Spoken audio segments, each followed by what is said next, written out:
معزز ناظرین، آج کی یہ رات جس کو احادیث مبارکہ میں لیلۃ النصف من شعبان کہا گیا ہے، یہ وہ رات ہے جس میں اللہ تعالیٰ انسان کو دوزخ اور عذاب سے نجات عطا فرماتا ہے۔ اس رات کو قیام کرنا، اس کو اہتمام کے ساتھ گزارنا خود نبی مکرم صلی اللہ علیہ وآلہ وسلم کی سنت ہے۔ سیدنا علی المرتضی رضی اللہ تعالی عنہ سے ایک حدیث روایت ہے جو سنن ابن ماجہ کی ہے کہ رسول کریم صلی اللہ علیہ وآلہ وسلم نے ارشاد فرمایا، اذا کانت لیلۃ النصف من شعبان، کہ جب یہ 15ویں شعبان کی رات آئے، فقوموا لیلہا، اس کی رات کا تم قیام کرو، رات کو جاگو، عبادت کرو، بندگی کرو، اللہ کو یاد کرو، اللہ کی بارگاہ میں اپنے گناہوں پر نادم اور شرمندہ ہو، اس کے حضور استغفار کرو، یعنی اس رات کو اہتمام کے ساتھ گزارو۔ اور پھر ارشاد فرمایا، وَصُومُوا نَهَارَهَا، اور اس کے دن کا روزہ رکھو۔ گویا رات کا قیام کرنا، اس 15ویں شعبان کو اہتمام کے ساتھ گزارنا خود نبی مکرم صلی اللہ علیہ وآلہ وسلم کا حکم ہے۔ اس کے دن کا روزہ رکھنا تاجدار کائنات صلی اللہ علیہ وآلہ وسلم کی حدیث سے ثابت ہے۔ رسول کریم صلی اللہ علیہ وسلم نے ارشاد فرمایا، فَإِنَّ اللَّهَ يُنزِلُ فِيهَا لِغُرُوبِ الشَّمْسِ إِلَى سَمَاءِ الدُّنْيَا، یعنی یہ وہ رات ہے جس رات کو غروب آفتاب کے ساتھ ہی رب کائنات اپنی شان کے لائق آسمان دنیا پر جلوہ افروز ہو جاتا ہے۔ یوں تو وہ ذات ہے، نحن اقرب الیہ من حبل الورید، جو لوگوں کی شہرگوں سے قریب ہے، مگر اس رات کا یہ اعزاز ہے، جو ہی غروب آفتاب ہوتا ہے تو اللہ رب العزت اپنی شان کے لائق آسمان دنیا پہ جلوہ افروز ہو جاتا ہے اور اپنے بندوں کو پکارتا ہے کوئی مجھ سے مغفرت طلب کرنے والا کہ آج کی رات میں اس کو معاف کر دوں؟ ہے کوئی مجھ سے گناہوں پر شرمندہ ہو کر میرے حضور توبہ کرنے والا کہ میں اس کی توبہ کو قبول کروں؟ ہے کوئی مجھ سے رزق مانگنے والا کہ میں اس کو رزق عطا کروں؟ ہے کوئی مجھ سے اولاد مانگنے والا کہ میں اس کو اولاد عطا کروں؟ ہے کوئی مجھ سے سوال کرنے والا کہ میں اس کا سوال پورا کروں؟ تو رب کائنات آسمان دنیا پر غروب آفتاب کے ساتھ جلوہ افروز ہوتے ہیں اور ساری رات اس کی رحمت، اس کا فضل، اس کا کرم اپنے بندوں کو ندا دیتا رہتا ہے، اپنے بندوں کو پکارتا رہتا ہے کہ ہے کوئی مجھ سے بخشش مانگنے والا، ہے کوئی مجھ سے میری رحمت مانگنے والا، ہے کوئی میرے حضور اپنے گناہوں پر شرمندہ اور نادم ہو کر توبہ و استغفار کرنے والا کہ آج کی رات میں اس کو بخش دوں، اس کے گناہوں کو معاف فرما دوں۔ حدیث مبارکہ میں آتا ہے کہ ساری رات رب کائنات اپنے بندوں کو اس کی رحمت ندائیں دیتی رہتی ہے، حتی یطلع الفجر، یہاں تک کہ فجر طلوع ہو جاتی ہے۔ ام المؤمنین سیدہ عائشہ صدیقہ رضی اللہ تعالیٰ عنہ فرماتی ہیں کہ حضور نبی اکرم صلی اللہ علیہ وسلم رمضان کے بعد شعبان کے مہینے میں کثرت کے ساتھ روزوں کا اہتمام کرتے تھے۔ میں نے عرض کیا، یا رسول اللہ، کیا آپ کو شعبان اس قدر پسند ہے کہ آپ کثرت کے ساتھ اس میں روزے رکھتے ہیں؟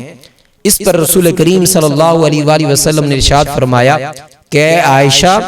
یہ وہ مہینہ ہے جس مہینے میں اللہ تعالی اگلے سال مرنے والوں کے نام لکھ دیتا ہے، اور میں یہ چاہتا ہوں کہ جب میرا نام مرنے والوں میں لکھا جائے تو اس وقت میں روزے کی حالت میں ہوں۔ پھر حضرت عائشہ صدیقہ رضی اللہ تعالی عنہا فرماتی ہیں کہ حضور نبی اکرم صلی اللہ علیہ وسلم نے فرمایا، اے عائشہ، میرے پاس جبرائیل آئے تھے اور انہوں نے مجھے کہا کہ آج کی رات لیلۃ النصف من شعبان ہے،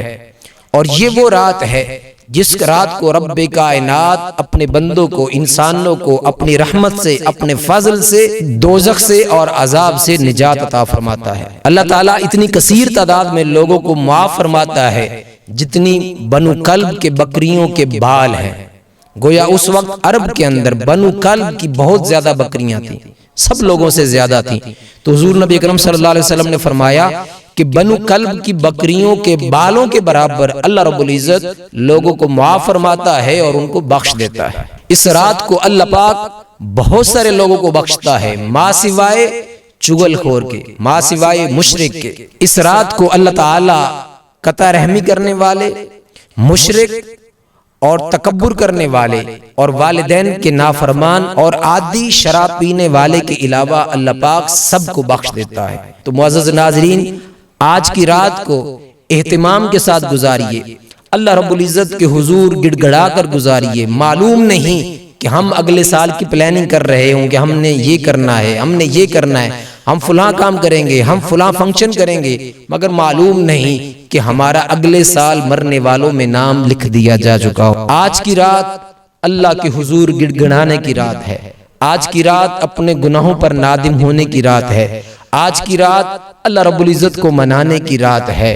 اور اگر یہ ذہن میں خیال آئے کہ ہماری موت تو پہلے لکھ دی گئی، ہمارا رزق تو پہلے لکھ دیا گیا، ہماری زندگی کے اندر آسائشیں آنی ہیں یا تنگیاں، یہ تو پہلے لکھ دی گئی، تو آج کی رات پھر کیا ہونا ہے؟ معزز ناظرین، یہی فرق ہے دنیا کے بادشاہوں اور اللہ رب العزت کا۔ اللہ رب العزت کی ذات وہ ہے جو ارشاد فرماتا ہے یمحو اللہ ما یشاء ویثبت وعندہ ام الکتاب۔ وہ اللہ پاک لوح محفوظ کا مالک ہے، وہ تقدیر کا مالک ہے۔ اگر انسان اس سے کوئی مانگے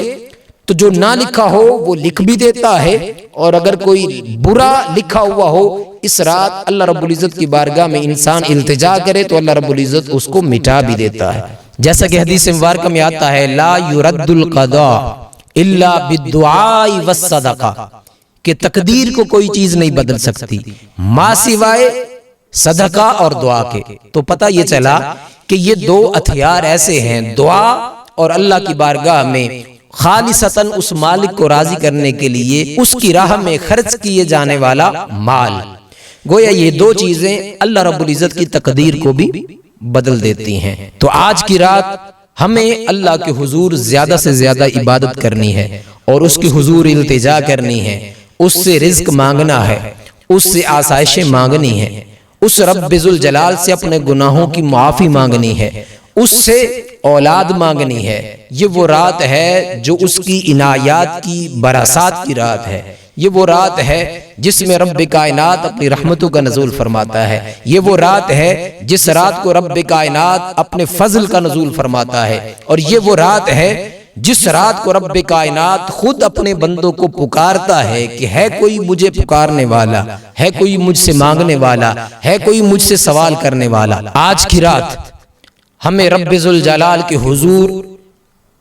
التجا بھی کرنی ہے کہ اس وقت جو پوری دنیا کرونا وائرس کی زد میں ہے اور پوری دنیا کے اندر ایک عجیب قسم کا خوف ہے، موت کے سائے ہر طرف منڈلا رہے ہیں، آج کی رات رب کائنات کے حضور گڑ گڑائیں، معافی مانگے کہ باری تعالی ہم سے بھول ہو گئی، ہم تیری نافرمانیاں کرتے رہے،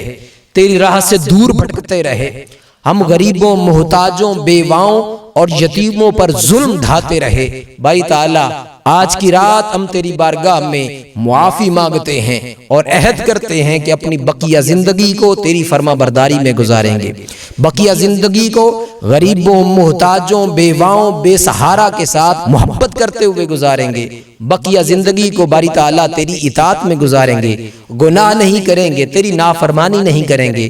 تیری مخلوق کے ساتھ محبت سے پیش آئیں گے، تیری مخلوق پر اپنا پیسہ خرچ کریں گے، تیری مخلوق پر اپنے وسائل کو خرچ کریں گے۔ باری تعالیٰ ہمارے حال پر اپنا لطف و کرم فرما اور ہمیں ہمیشہ اپنے حضور جھکے رہنے کی توفیق عطا فرما، اور ہمیں حضور نبی اکرم صلی اللہ علیہ وسلم کی فرما برداری عطا فرما۔ ربنا آتنا فی الدنیا حسنہ وفی الآخرۃ حسنہ وقنا عذاب النار وما علی الا البلاغ۔